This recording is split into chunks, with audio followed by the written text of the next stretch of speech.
अभी मैं यहाँ कोल्हापुर, जो महाराष्ट्र में कोल्हापुर है, वहां पर एक संस्थान था, शिव राणा यूथ फोर्स, नौजवानों का संस्थान था।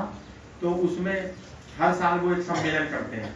पिछले साल उसमें जो सुदर्शन न्यूज के जो मालिक हैं सुरेश चौहान के, वो आए थे। उससे पहले पुष्पेंद्र कुलश्रेष्ठ आए थे। ऐसे अलग अलग वक्ता उसमें आते हैं। तो इस बार उन्होंने मुझे बुलाया, तो मैंने उनसे पहली शर्त रखी कि हम कार्यक्रम आपका शाम को है 6 बजे, लेकिन हम प्रातः काल 8 बजे एक यज्ञ का आयोजन करेंगे।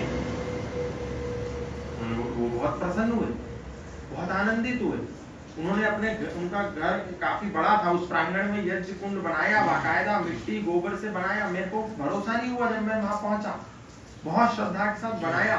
जितने भी समाज के प्रबुद्ध और प्रतिष्ठित लोग थे, व्यापारी वर्ग के लोग, अधिकारी वर्ग के लोग, चिकित्सा के लोग, जितने भी प्रबुद्ध लोग थे, उन सबको बुलाया। 100 से ज्यादा लोग बैठे उसमें। उन्होंने यज्ञ किया और उसमें हमने 108 बार गायत्री मंत्र का यज्ञ किया, आहुति दी। तो इतना प्रसन्न हुए वो, उनको कार्यक्रम नहीं ध्यान रहा। बाद में जब मैं वहां से आ गया तो फीडबैक में उन्होंने बोला कि ये जो आपने यज्ञ कराया, जो हम सब ने मिलकर के बैठ करके सामूहिक यज्ञ किया, इससे यहाँ के लोग अति प्रसन्न हैं। तो यज्ञ जो है वो समाज को जोड़ने की एक महत्वपूर्ण कड़ी। आर्य समाजों को भी यज्ञ ने ही जोड़ा है। आर्य समाज को यज्ञ ने जोड़ा है, भूमि और भवन ने तोड़ा है। इसमें ये दुकान है, इसमें ये है, इसमें ये किराया है, इसमें ये भाड़ा है, इसमें ये प्रधान है, इसमें ये मंत्री है। जितने भवन और जितने जमीन बनते चले गए, हम टूटते और बिखरते चले गए।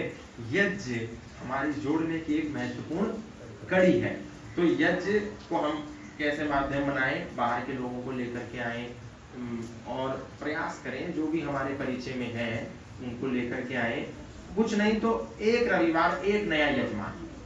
आर्य समाजी नहीं होना चाहिए, आर्य समाज से उसका दूर दूर तक कोई संबंध नहीं होना चाहिए। ऐसा व्यक्ति हमको खोजना है, प्रबुद्ध इंटेलेक्चुअल समाज का आदमी जब तक नहीं जुड़ेगा, क्योंकि जितना सामान्य वर्ग है वो इंटेलेक्चुअल को फॉलो करता है। इंटेलेक्चुअल को यदि हम जोड़ने में, उस तक पहुंचने में सामर्थ्यवान हो गए, सार्थक हो गए, तो हम समान व्यक्ति को जोड़ सकते हैं। ये क्योंकि भगवान श्री कृष्ण भी गीता में यद यदा, क्या वो श्लोक है, यद यदा चरति श्रेष्ठस्तद देवेशरो जना सयत् प्रमाणं कुरुते लोकस्तदनुवर्तते। जो समाज के प्रबुद्ध लोग, बड़े लोग, आदर्शवादी लोग जिस कार्य को करते हैं, सामान्य वर्ग उसी को फॉलो करता है, उसी के पीछे चलता है। तो कुछ इनिशिएटिव, कुछ इनोवेटिव टेक्निक्स हमको अपनानी पड़ेगी समाज में सही बात को पहुंचाने के लिए। हम सब करेंगे, हम सबको करना है, हम सबको करना ही पड़ेगा, क्योंकि दूसरा कोई विकल्प नहीं है और कोई नहीं कर सकता। मैंने क्या बोला, ब्रह्म कुमारी में गया, ओम शांति, ओम शांति। हिंदू तो वैसे ही शांत है, मरा पड़ा है, उसको क्या जरूरत है शांति की? उसको शांति की जरूरत नहीं है, वो तो पहले ही खत्म है। उसको ओम शांति की जरूरत नहीं है, उसको ओम क्रांति की जरूरत है। इसीलिए जिधर भी हम देखते हैं ना, विश्व शांति महायज्ञ, सारे हिंदू विश्व शांति महायज्ञ, विश्व शांति महायज्ञ। हमने कहा इसको हटाइए। जहां भी, अभी मैंने जो आपको उदाहरण दिया हाल फिलहाल का कोल्हापुर का, जहां भी हमको जाना है, हमने उनको बोला कि एक बैनर बना दीजिए, उस पर लिख दीजिए विश्व क्रांति महायज्ञ। ये यज्ञ हमको करना है।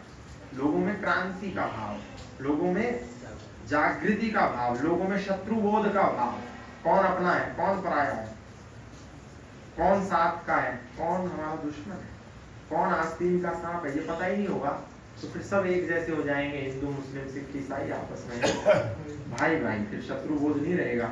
और ये जितनी घटनाएं हो रही है वो उसी के कारण हो रही है। तो ये कुछ थोड़ा थोड़ा करेंगे, थोड़ा सा करने से बड़ा परिणाम मिलता है, बड़ा एकदम नहीं होता है।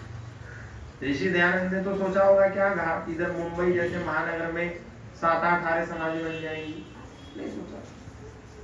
लोगों ने जाकर के रिक्वेस्ट किया कुछ ऐसा बनाओ जब वो मुंबई में आए तो वो कौन सा महाराजा था, मेरे को स्मरण नहीं आता है क्या महाराज था वो महाराज जो स्त्रियों के साथ करसन जी करसन पे केस हुआ था। हाँ हाँ, तो वो महाराज जब इस तरह की कुछ घटनाएं अशोभनीय अमर्यादित होने लगी, लोग गए कि लोगों को जागरूक करना है, स्वामी जी आप कुछ ऐसा बनाइए, आप ऐसा कुछ कीजिए। तब उन्होंने यहाँ पर आर्य समाज की स्थापना करी। उन्होंने नहीं सोचा था कि दुनिया में 10,000 आर्य समाज बन जाएंगे। छोटा सा आज भी वो जो आर्य समाज है काकड़वाड़ी, कोई बहुत बड़ी जमीन तो नहीं है, कोई करोड़ों की संपत्ति हो, कोई अरबों की संपत्ति आज हो गई होगी, लेकिन जगह तो बहुत छोटी सी है, बहुत संकुचित क्षेत्र में बना हुआ है। छोटे स्थान से छोटा विचार बड़ी क्रांति करता है। तो छोटा छोटा हमको कार्य करना है। इन्हीं शब्दों के साथ बहुत बहुत धन्यवाद। बहुत बहुत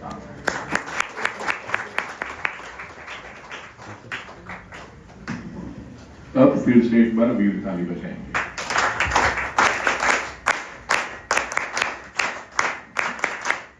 आज के हमारे प्रमुख वक्ता ने छोटी छोटी लेकिन बहुत कुछ कड़वी बातें भी हमारे सामने रखी है कि हमें जागना है। विश्व शांति नहीं विश्व क्रांति, ये बहुत ही एक अच्छा उद्देश्य था और एक अच्छा इनिशिएटिव मुझे लगा कि वो हम कर सकते हैं।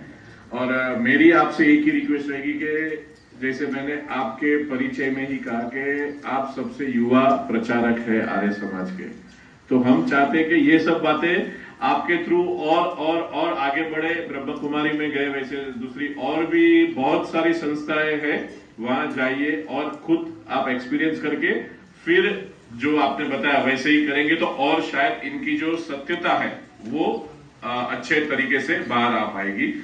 और मैं गौरव से कहता हूं कि हम आर्य समाज घाटकोपर से जुड़े हुए हैं। मुझे तो नहीं पता, लेकिन हमारे जो सीनियर्स हैं, तो मुंबई में एक प्रचालिका है कि आर्य समाज घाटकोपर का भवन बहुत छोटा है लेकिन कार्यक्रम बहुत बड़े बड़े करता है। तो ये मैं गर्व के साथ कहता हूं कि हमारे सब सीनियर्स ने ये जो हमारे अंदर बीज बोए हैं, तो आज धीरे धीरे वो वटवृक्ष बन रहे हैं। और कौशिक भाई जैसे और भी बहुत सारे साथी है जो आज उपस्थित नहीं है यहाँ पर।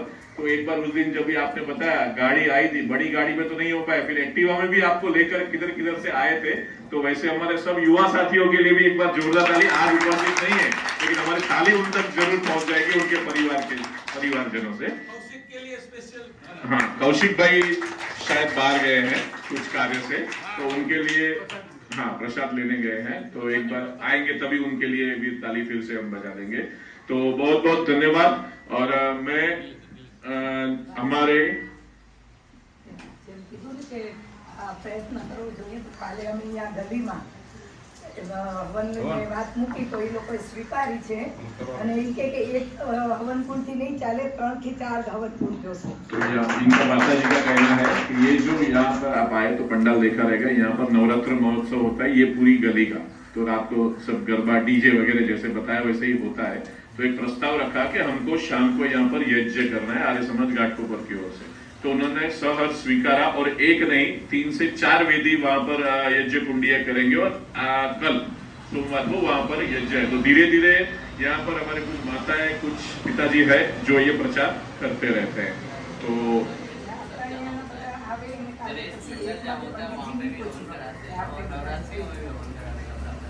हाँ, तो बहुत बहुत धन्यवाद आपका।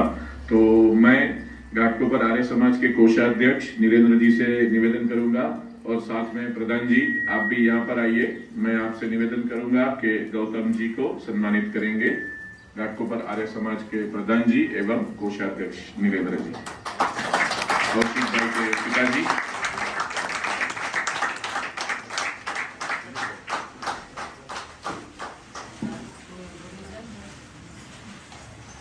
तो